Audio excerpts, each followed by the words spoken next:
Hello everyone, this is Renier, and today we're going to see an interesting way to deal with the Taimanov Sicilian.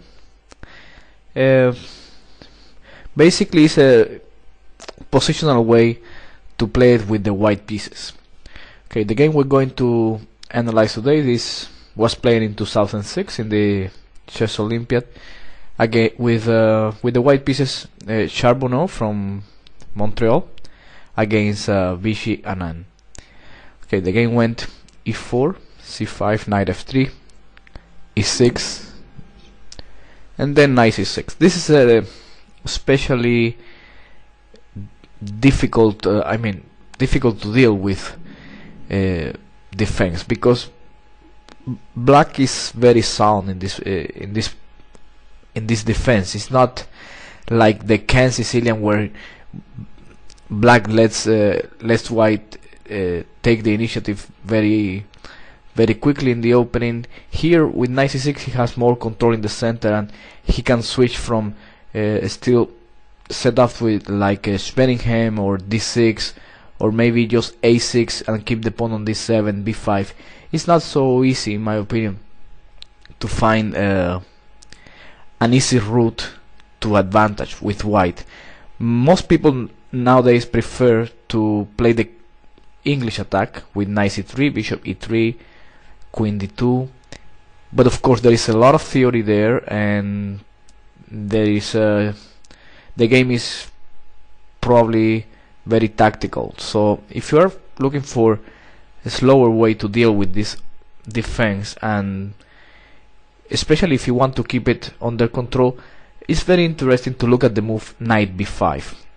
Of course, I'm not telling you anything new. This is a very old move, and the idea is that after d6 white plays c4, and this position is well known from the Karpov-Kasparov matches, where this position occurred several times.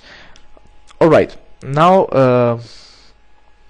after knight f6, knight f6 is the right move order. a6, white simply goes knight c3, and the knight from b1 not necessarily has to go to a3 in the future. It can be later developed to d2. After knight f6, knight c3, a6, knight a3, bishop e7. Both sides are playing the most natural moves. Bishop e2, castle, castle, and b6. This is the starting position on this opening.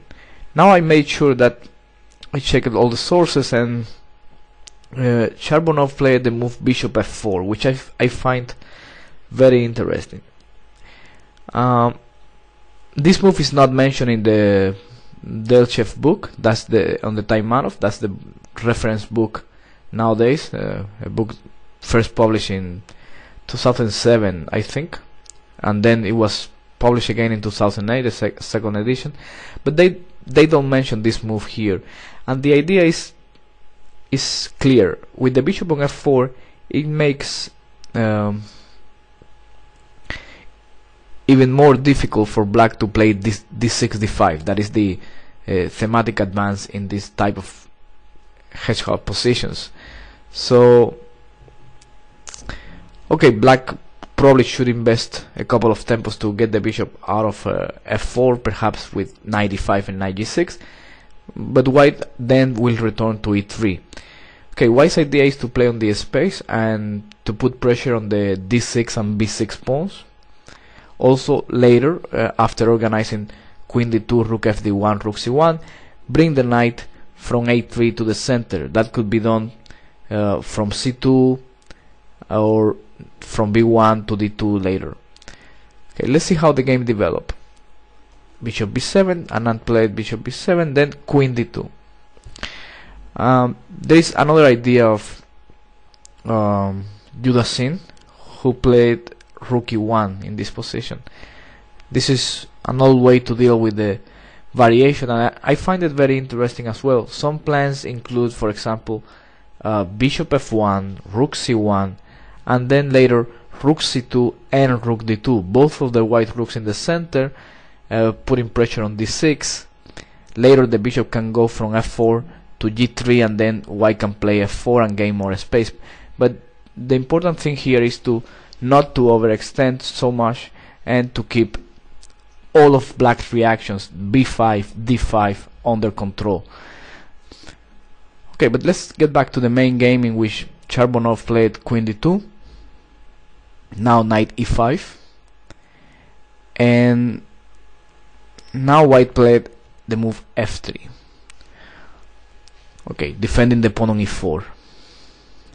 I must say that Ljubojevich played rook fd1, but this move, trading the e4 pawn for the d6 pawn, is not a great idea. Black played very well now.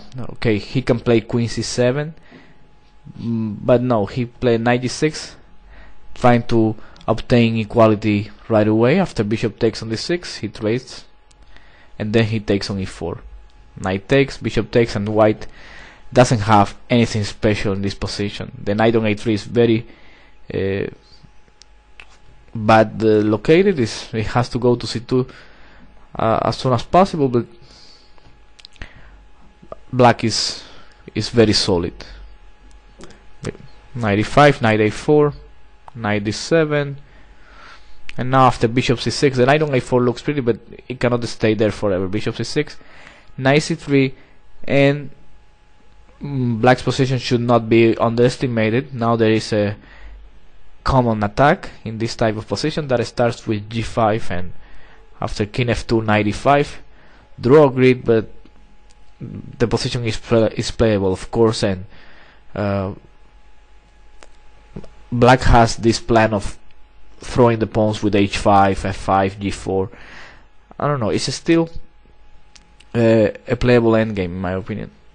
Ljubojevich against Kuraichika in 1983, very old game.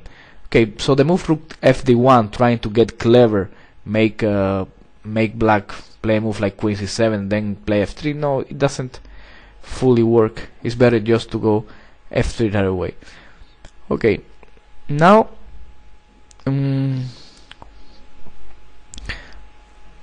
Vichy played queen c7, then after rook to c1, rook c8. All of this looks pretty much standard, and rook fd1. Very interesting as well. I'm going to show you a game in which white played king h1. It's an interesting move because the king usually must go to this square, trying to get out of this diagonal in case the game is open at some point by surprise. So black went queen b8, and now bishop e3, attacking the pawn on b6. Bishop d8, typical maneuver from black to place the bishop on c7 and then a strike with d6, d5, opening the diagonal b8, h2. Rook f d1, bishop c7, and now white went. Okay, white must be aware of d6, d5 all the time, so it's important to keep control over this.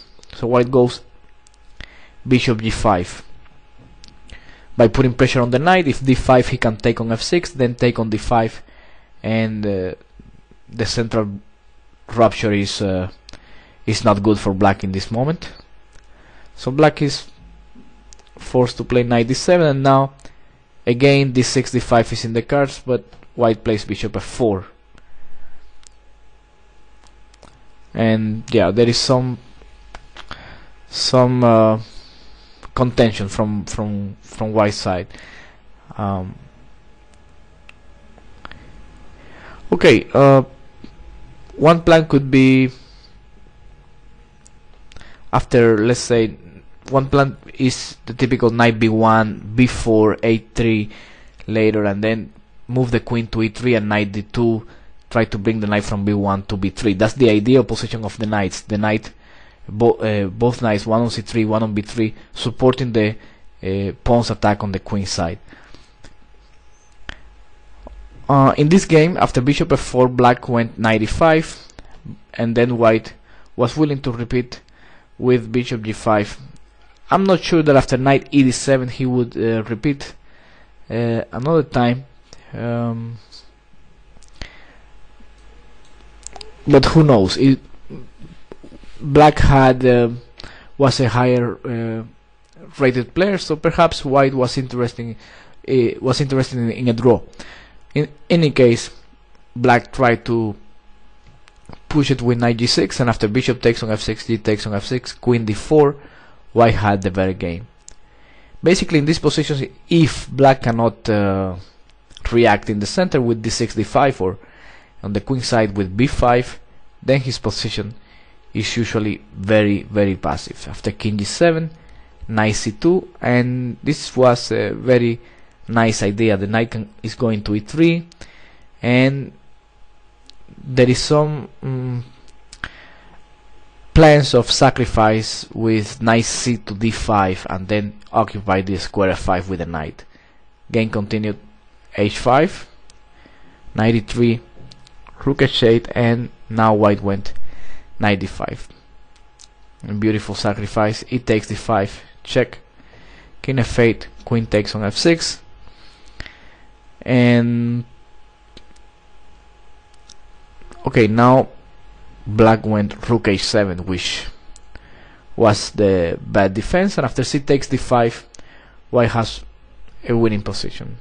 If you look at the black pieces on the queen side, they are all very passive. The bishop on b7 is out of play, and you cannot even notice that white is down a piece. Actually, after king g8, white went e5 immediately, breaking up the position. In, of course, knight e5, knight e7, and d takes on e5, probably d6 should win. Okay, what else? Let me back a little bit. The game is interesting but not particularly relevant. Just another example in this type of position. Okay, rook fd1 is the main move, most logical move, controlling the d file. Queen b8, and now king h1. Alright, now black went rook f e8. We're still in the basics of the opening. All of these moves are very natural and is the way it's supposed to be played by both sides. But I want you to notice the pressure that white has on d6. For instance, black cannot play knight g6 or not d5 in any time soon. The whole idea of bishop d8 and bishop c7 at this moment has been prevented. So that's one of the positive things about bishop f4. A line that is not even mentioned in the Delchev book, like I said before. It's quite strange in my opinion. Okay, bishop f1. Logical move. The bishop doesn't get in the way of the queen and the remaining pieces. Maybe white will play queen f2 at some point. Also, sometimes white plays bishop e3, attacking the b6 pawn, and after bishop c6, bishop f1, h6, queen d4, knight d7, and now white can start the queen side attack with b4, gaining more and more space. Bishop b7, knight a4, bishop knight c6, and now queen b2. This is another interesting game. The queen from b2 can go to f2 and put more pressure on the b6 pawn. After bishop d8, rook b1, white must consider all the time the moves b5 or c5. Knight c5, queen f2, attacking b6, bishop a8, rook b3. So the knight can go from a4 to b2. That's one of the ideas. And I think bishop c7, and now h3, preparing f4 to get the knight out of e5, and after king h7, knight c3, white had a better game. Black is not doing anything. If you look at it, carefully, you cannot see that black has achieved to get any active play, and white has now space on the queen side, space on the king side, maybe an advance with f4 and bishop d3, thinking also about creating threat against the black king with some advances like e5 or f5. Everything is possible in this point. Okay, back to the main game. After rook f e8, white played bishop f1, and now Anand played king h8, which is the standard plan in the position first played by Fischer with white pieces in a game against Anderson, I think, if I'm not remembering wrong. It was, yeah, Anderson, I think, in which he opened it with Larsen's opening b3. Okay, the idea of king h8 is to play rook g8 and g5. The plan at that point in those old games worked very well. I mean, there are beautiful games from black who played this plan and won beautiful games, because after g5, g4 weakens the e4 pawn, opens the g file, the bishop on b7 becomes very strong. But in the books nowadays they don't recommend this plan. Actually, I have even read that probably black should refrain from playing this. But I think that if we look at this position, if you cannot play d5, then you have to pass. Then you have to make moves that don't do harm to your position, but they don't do anything positive either. What to do with black? That's a good question in this position. Black is almost like in Soxwan. He must do something. I mean, he must do something here, and let's see. So you get an idea what has been played before. a6, for example. I don't really understand it, but in black's structure is okay. Queen f2. Now he can play bishop d8. This is the typical idea here. Bishop e3, attacking b6, knight f d7, and now rook c2, preparing just to double rooks on the d file, put pressure on d6, and then bring the knight to c2. After bishop c7, rook d2, king h8, and now a move that I really like, bishop e2, because white doesn't weaken his king side pawns with h3, and he's still threatening f4 and bishop f3. So now knight g6, anticipating f4, and now white played f4, which is a move that it weakens a little bit the center. White should first play knight c2 and just prepare later f4. He can think about b4 first, maybe even knight d4 and knight back to b3. There is always time to play f4. The problem is that in the game, after f4, black could have played knight f6, attacking e4, and after bishop f3, bishop c6, with the idea of queen b7.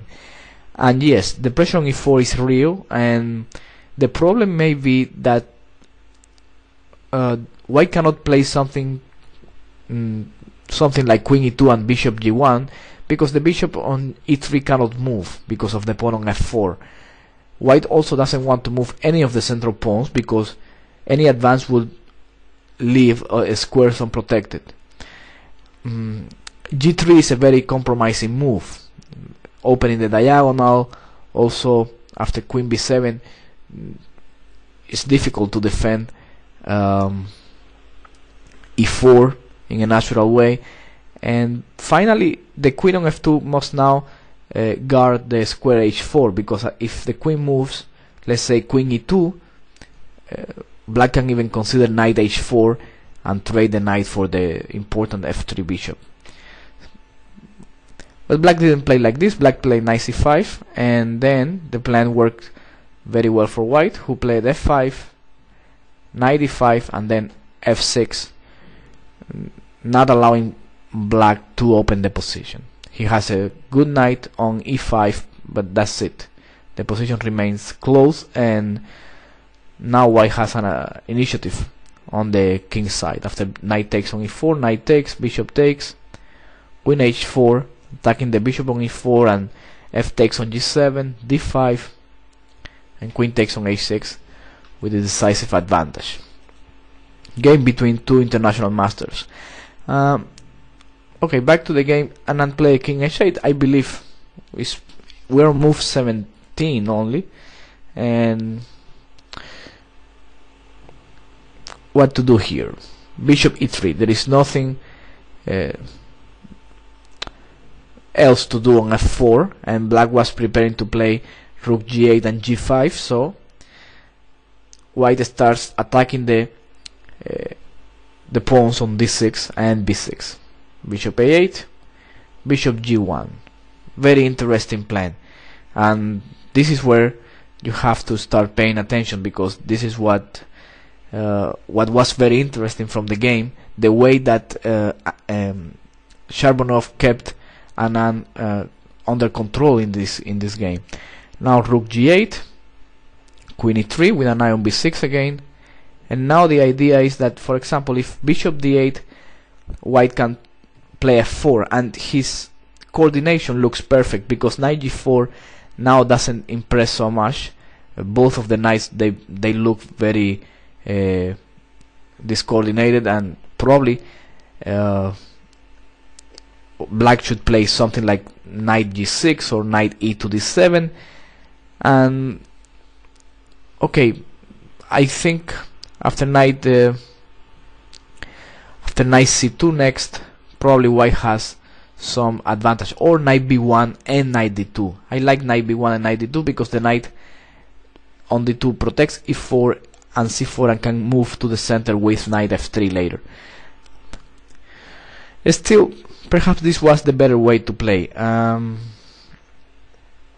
Also, after queen e3, if black defends with knight fd7, still f4 is playable.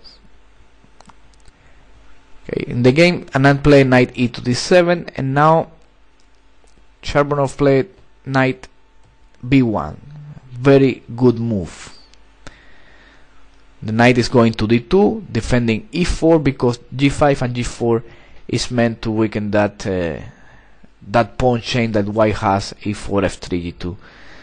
So g5, Anand starts the attack, knight d2, and now of course black cannot play g4, because after f4, g3 and h3, white stops the attack, and then he has free hand on the queen side and on the center.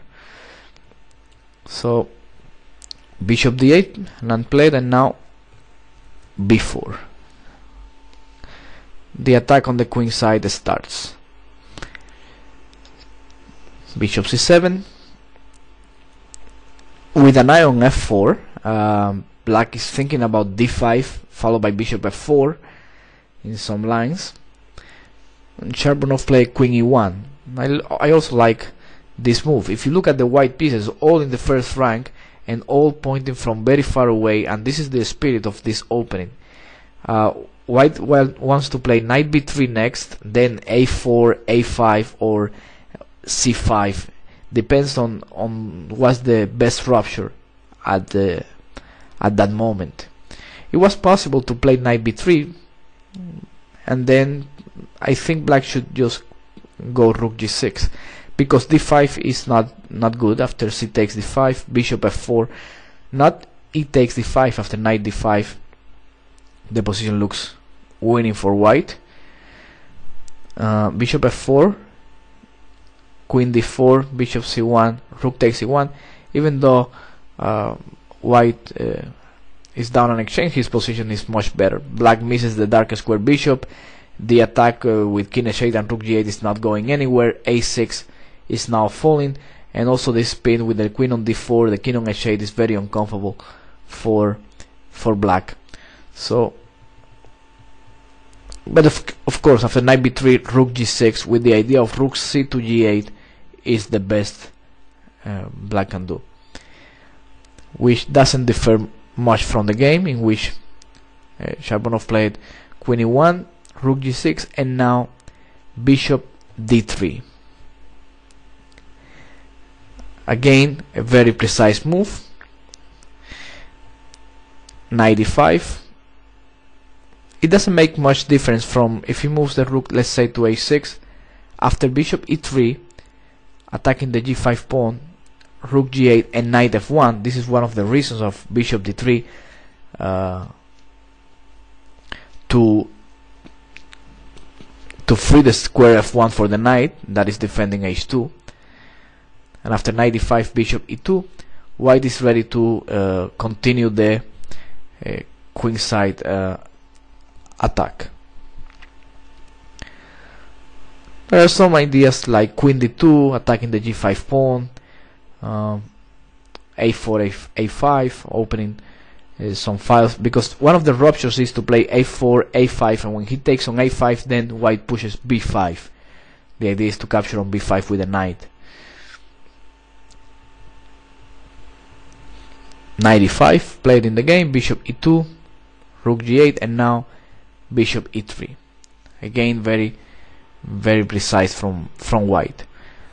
Okay, one example on how things can turn bad in this type of positions is, for example, if you play knight f1, then after g4, f4, black has knight f3, and this is all very annoying. If you play queen f2, white opens the position, black opens the position with d5 and gets a very strong initiative. The knight from f6 is jumping to e4, the pawn on f4 is falling, and white cannot take on f3 because after g takes on f3, rook takes g1 is a threat. So after knight g3, f takes, queen takes, and now without the bishop, with the a8, h1 diagonal open, of course black's idea is to play d5 and get almost a winning initiative. Okay, so bishop e3, preventing all this by moving the bishop from g1. Now there is no knight f3 possible. And then play rook h6, trying to find new targets on the h file. An idea could be knight h5, mentioned by Taimanov in his own notes to the game, and still I believe that white should have an advantage with a move like b5, for example. Then let's see the options for black. If pawn takes on b5, this is not good, because after knight takes on b5, white has the bishop on c7 at his disposal, and without the bishop probably there is no attack, and it is likely that all this advance with g5 and rook g6 may backfire for black, because with the absence of the c7 bishop, d6 and b6, they both become very vulnerable and easy for white to attack. So for example, knight f4, rook b1, bishop d8, and knight f1, and the threat on the pressure on d6 is strong, and also on b6.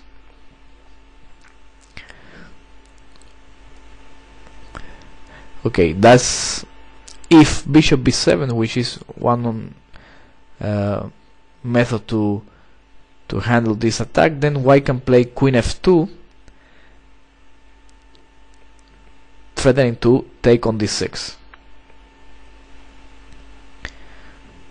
If knight f4, I guess knight f1 again, and nothing serious is going on, and it's difficult for black to defend b6 now.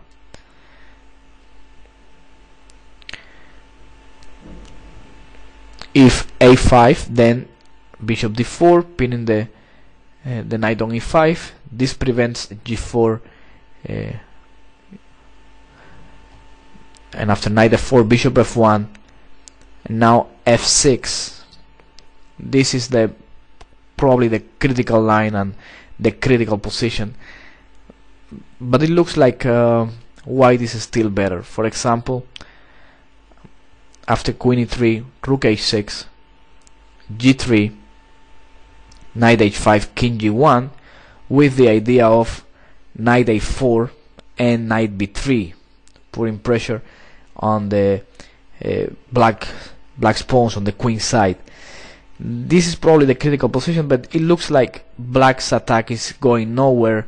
The ruptures are very far away from, there is no g4 or d5 anytime soon, and it looks like I believe white is much better in this position.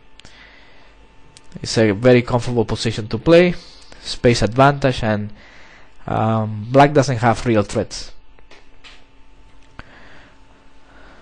Okay, so in this position, black went rook h6, knight f1. This transposes to the variation I mentioned of move 25. And now rook g6.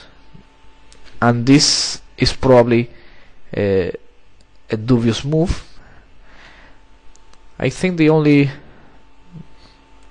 idea for black is knight h5, but again after bishop d4 it just transposes to what we mentioned earlier. I don't know exactly how black should play here, but the idea is now clear: b5 and something similar to what we saw in the previous comment. Okay, one of the ideas is that if black doesn't do anything, white is pushing c5 or b5. I must say that also d5 in this position is a mistake. After c takes d5, knight takes on f3, bishop takes on h2. This is not going anywhere. After queen d2, there is no mate. There is no good discover attack for black here, and that's it. White may be even pushing d6 at some point or something. There is nothing here. Just a clear advantage, or decisive advantage, I would say. Is an extra piece, and believe it or not, there is no good discover attack. Okay, so rook g6 played in the game, queen d2 with the pin there on g5, and now black was forced to play queen g8 to defend the pawn on g5. Okay, if black cannot advance g4, if black cannot advance d5, then it's time to continue the attack here on the queen side. Time to switch to the queen side and start with a4. Also interesting was knight g3, and after rook h4, king g1. Get out of the h file. Not easy for black to put any more pressure in white's position. g4 is always met with f4, and the rook on h4 and g6, they both look silly unless something tactical appears, something like an attack. But it's unlikely. I mean, white has some uncomfortable moves coming, like knight a4 or a4 a5.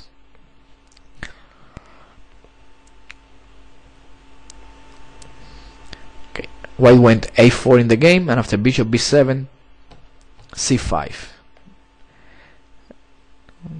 And white's attack is faster now. The position is going to be open, and black is in trouble now. Another way to do this is by playing a5, like I mentioned earlier, and after b takes on a5, b5. Of course, pawn takes b5, knight takes b5 is very good for white. And if bishop b8, then b takes on a6, bishop takes, and knight b5. Okay, any trades, any further trades is just very good for white. And if black doesn't trade, then knight takes d6 will decide the game. Okay, so Shermanov plays c5, d takes c5, b takes c5, takes, and now rook b1, bishop c6, and now white should have played bishop a6. The game enters now into a very complex stage. It was probably better at this point not to go c5. Probably like I said, a5 looks more convincing, and or not do anything. If black doesn't do anything yet, you can still prepare with rook b1. So when you play c5, white is gaining a tempo, because after b takes on c5, the b file is open, attacking the bishop on b7. If the bishop moves to a8, then when you play c5, the a6 pawn is hanging already, and if the bishop moves to c6, white can play b5 with an attack against the bishop on c6, followed by a5, or the other way around, a5, b takes, b5, attacking the bishop, and the rupture is stronger. So Taimanov decided to do it this way, and after d takes c5, b takes c5, rook b1, he has a good initiative on the queen side, but after bishop c6, he took the c5 pawn, and this was a slight imprecision. It was better to take on a6. After this, white has some squares to trade more pieces, like bishop b7 or knight b5, for example. After bishop takes on c5, black had a chance for counterplay, because the rook on h6, the pawn on g5 is not pinned anymore, and black can advance g4. And after f4, Pishianan missed the chance to play knight f3, which would have given him some counterplay. After g takes on f3, now g3, the threatening g2, knight takes g3, rook takes on g3. Nothing is really going on right now, but rook g1, knight h5, and black has sufficient counterplay. After queen d4, okay, e5, queen f2, he takes on f4, queen d4, f6, bishop c4, queen c8. The position is a complete mess here, and but it's difficult to say what's going on. Very complex for a game. Okay, probably white is not losing, but I'm not sure about winning anymore. It's very complex at this point. Okay, it's a pretty line, and this is the risk when playing these positions with white. You are all the time restricting black, and when the position is finally open, because that's what it's about. You have to open the position at some point. You have to make sure that black doesn't get counterplay, and black is counting on that. Black, even though he's restrained, even though he has apparently a passive position, he's counting that when the position is finally open, he will have his chance to counter attack. Some similarities with the King's Indian that we all love. Black is restrained, black is worse all the time, but there is one chance there that black is hoping not to miss. Okay, if knight to d7 instead of knight f3, then white plays bishop e3, again not bishop d6, because after bishop takes, queen takes d6, queen a8, and black is fighting back. a4 pawn weak, and the diagonal a8 h1 2 is weak. So bishop e3, keeping the pieces. If you have more space, you should keep the pieces. Makes it even more uncomfortable for black, and there is no way clear to progress at this point. I mean, white is playing knight g3, king g1, getting things in order, and not clear what black is doing. Okay, in the game, Anand played g3, sacrificing the knight on e5, and after pawn takes on e5, knight takes on e4, knight takes, bishop takes. Taimanov played a nice move, bishop d3, defending g2, and also offering the trade of the bishop, or the bishop taking on g6 the rook. So bishop g2, once you're here, there is no way back. Anand had to sacrifice and see what he could find later. Queen takes g2, g takes on h2, bishop takes g6, rook takes g6, and now very nice move. It is not late. It is not too late to lose the game if white takes on h2. Queen a8 wins on the spot.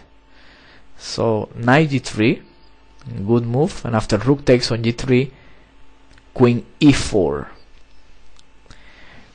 White is up a whole rook, and black has no mate at all. Not even a single check. Rook g4, and finally bishop e7. And with this move, Anand had to resign. After rook takes on e4, bishop f6, queen g7 is the only move, and a nice finish from the basic books. Rook b8, bishop takes b8, rook d8, checkmate. Okay, everyone. This is I hope you enjoyed this game. It's very. I think it's a very well-known game, but I never seen it explain it very deeply, and still I fail to see in the opening how is black supposed to play. I use my reference book, like I said before, Delchev's book, and they don't even mention this plan for white. They only mention that white plays either f4 or bishop e3 here, but bishop f4 is not a random move. It was played with one intention. The intention was to keep the world champion on the control, prevent all kind of active play, delay d6 d5 as much as possible. In this game, black had no chance at all of playing it. There was not a single moment in which we can say, okay, here he had d5, he missed this timely reaction. No, that sort of things didn't happen. And after bishop b7, queen d2, knight e5 is basically a standard move. The knight has to go from c6 because white will play rook d1 attacking d6, and the knight is better located on d7, not interfering with the bishop on b7. Then later things for white were pretty, I would say, rather easy moves, and I think the best part was in the defense from white side. Some nice ideas. Queen e3, this is all very good. Knight d7, and okay, knight b1. I think knight c2 is worse. The knight on c2 is not especially active. It doesn't do anything constructive for white's position. It doesn't defend c4, it doesn't defend e4, it cannot join the defense on the king side, and after knight c2 still black would play g5. But knight b1, g5, knight d2, protecting e4. Basically what Cherbanov did in this game was to strengthen his position, prevent black's initiative, and then the action on the queen side was fairly simple, with b4 and c5 just breaking in. After b4, bishop c7, then queen e1. You see, all of these defensive moves were an important part of the game. And after rook g6, bishop d3, again freeing the f1 square for the knight on d2, and also provoking knight e5. And after bishop e2, yes, the knight on e5 is also in the way of the bishop on c7, and the knight, I think, is better on d7 for black. Black doesn't want to have it on e5, because if he plays g4 after f4, the knight is attacked. Also c4 c5 is possible for white. And okay, black failed to create counterplay. This was a good position here, and Cherbanov found a strong move that was bishop e3. Very easy to go wrong and play knight f1 after g4, f4. Knight f3 is simply devastating for white. But bishop e3 is very strong, and then we said knight h5, probably black's best move. But again, after b5, a5, bishop d4, white is keeping black on their side. Knight f4, bishop f1, f6, queen e3, and king g1 with these ideas of knight b3 and knight a4. And enjoying a large space advantage, I would say. Okay, black shouldn't place a knight on c5, because after white takes on c5 with a knight, he either gets a pass pawn on the b file or he gets the open d file. So it's not clear how black should proceed in this cramped position. Okay, the game went rook a6, knight f1, rook g6. This was apparently the imprecision here. Perhaps still not too late for knight h5, rook g6, queen d2, another precise move from white, and after queen g8, a4. Now that black cannot improve his position there, now that he cannot play g4, white goes a4 and starts the attack on the queen side. Okay, everybody, this is it for today. This is another line for your arsenal against the Taimanov.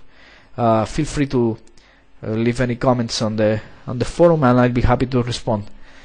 Thanks for watching. This is Renier. Bye bye.